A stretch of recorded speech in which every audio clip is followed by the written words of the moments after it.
you are okay with. So let us in on that, and we'll be sharing, of course, those views with you later. But I want to get into this. I mean, there are also calls for government to restrict access to public indoor places, this such as grocery stores, restaurants, and taxi ranks to vaccinated South Africans only. While the emergence of the Omicron variant of COVID-19, combined with the sudden rise in infections, has led to renewed calls for compulsory vaccinations. So for more on this, we're now joined by Business Unity South Africa's CEO, Mr. Kaz Kuvadia. Thank you for your time, and good morning to you, Kaz. Business, perspective, at least from Busa's perspective, what is your view of mandatory vaccinations, as the President has alluded to yesterday? Good morning, and thanks for having us. We've been quite clear for quite some time that the best weapon against the virus is vaccination, and that we need to get as many of our people vaccinated as possible, as quickly as possible. And we've been consistent in our appeal that government should announce at some point in time that people need to be vaccinated, and people will have to be vaccinated to gain entry to certain places. If you look at places like France and others, you can't get into anything without a vaccination certificate. Now, this is obviously a difficult issue, but what businesses have a responsibility to provide safe workplaces to all the employees, and the occupational health directives actually allow for that currently. And quite a few businesses have actually applied. They've applied some form of mandatory vaccination or other, going through proper process and within the context of the occupational health directives. We have a situation now, and people sometimes say, well, numbers have gone down and they might have come up again a little bit and so on. But this virus is showing us that it is very different. It has variants. When you think you've beaten it, suddenly another variant comes up. And all the signs points to vaccination being the most effective antidote to this. Right. And being the most effective way for us to get back to some semblance of normality. So all we're saying is that if that is the most effective way, if we want to get back to some semblance of normality, we should.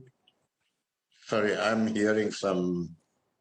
Apologies for talking that, in the background. Apologies, perhaps it's a program behind the scenes, but I can definitely still hear you. Okay. So we've always taken that stance, and I think that government now putting together a task team to look at this is appropriate, and the President has made it very clear he'll consult widely. But we would urge people to, if people are saying that they're not in favor of mandatory vaccination, well, then go and get vaccinated. We've got to get those figures up. We've got to get, as many of our people vaccinated as possible, because there's absolutely, you can't debate this issue any longer. Right, yeah. There's absolutely no doubt that that's the best antidote. If I may just jump in there, Kaz, we've had this conversation around balancing lives and livelihoods, and we absolutely understand business perspective when it comes to saving lives, which is imperative. You made an example of businesses having the responsibility to protect their employees, for example, making sure they protect their premises, as well as their customers and their clients, to actually be fair. With that being said, is there any reason for business to equally be concerned about a potential loss of revenue due to them perhaps even applying or even implementing mandatory vaccinations before one enters their business premises? Well, there is a possibility of that, but I think that business is taking, in my view, a responsible stance here. That we've been supporting government on the vaccine rollout all of this year. We've been pretty close to seeing what the impact of being vaccinated and not vaccinated is. If you want to balance lives and livelihoods, then what you've got to do is you've also got to take a view that says that the best way to protect lives is to actually vaccinate. And if there's health reasons also not to vaccinate, different issue.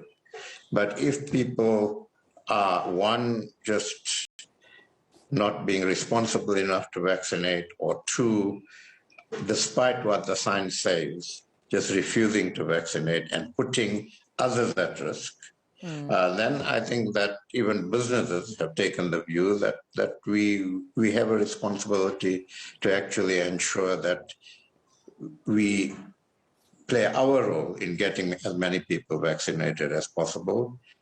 Some loss of income maybe if we block entry to customers, but in the long term, we are absolutely convinced that if we get as many people vaccinated as possible, that's got to be good for our businesses, and that's got to be good for our economy, and that's got to be good for our lives. All right, we'll leave it there due to time. But Cas Cuveda, thank you so much for speaking to us this morning from Business Unity, South Africa.